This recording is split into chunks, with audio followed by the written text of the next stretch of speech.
ಲೋಕಸಭಾ ಚುನಾವಣೆ 2024 ವಿರಾಜಪೇಟೆ ಕ್ಷೇತ್ರದ ಶಾಸಕ ಎಎಸ್ ಪೊನ್ನಣ್ಣ ಅವರಿಂದ ಮತದಾನ. ಸ್ವಕ್ಷೇತ್ರ ಹುದಿಕೇರಿ ಸಮೀಪದ ಬೆಳ್ಳೂರು ಬೂತ್ನಲ್ಲಿ ಮತ ಚಲಾಯಿಸಿದ ಶಾಸಕರು. ಮುಂಜಾನೆಯ ವೇಳೆ ಆಗಮಿಸಿದ ಶಾಸಕ ಎಎಸ್ ಪೊನ್ನಣ್ಣ. ಲವಲವಿಕೆಯಿಂದಲೇ ಮತದಾನ ಕೇಂದ್ರಕ್ಕೆ ತೆರಳಿದ ಶಾಸಕ ಪೊನ್ನಣ್ಣ. ಕಾಂಗ್ರೆಸ್ ಪಕ್ಷದ ಕಾರ್ಯಕರ್ತರೊಂದಿಗೆ ವಿಚಾರ ವಿನಿಮಯ ನಡೆಸಿದ ಪೊನ್ನಣ್ಣ. ಬೆಳ್ಳೂರು ದೇವಾಲಯದಲ್ಲಿ ಪೂಜೆ ಸಲ್ಲಿಸಿ ನಂತರ ಮತದಾನ ಕೇಂದ್ರಕ್ಕೆ ತೆರಳಿದ ಎಂಎಲ್ಎ ಪೊನ್ನಣ್ಣ.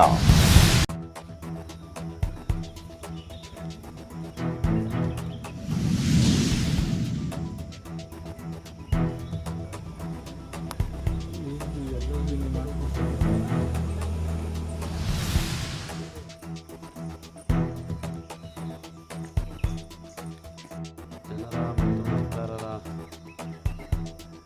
ಒಲವು ನೋಡಿದಾಗ ಖಂಡಿತವಾಗಿ ಈ ಕ್ಷೇತ್ರದಲ್ಲಿ ವಿಶ್ವಾಸ.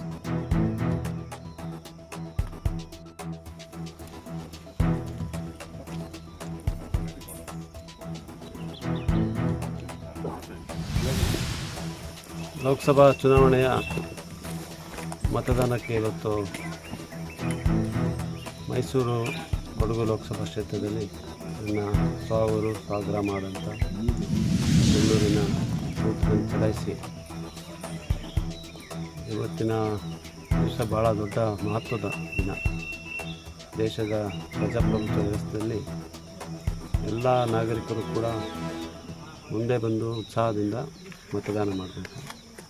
ಅದರಿಂದ ನಾನೆಲ್ಲರಲ್ಲೂ ದಯವಿಟ್ಟು ಬಂದು ತಮ್ಮ ಮತಪಟ್ಟಿಗೆಯಲ್ಲಿ ಮತವನ್ನು ಚಲಾಯಿಸಿ ಅಂತೇಳಿ ವಿನಂತಿಸ್ಕೊಳ್ತಾ ಇದ್ದೀನಿ.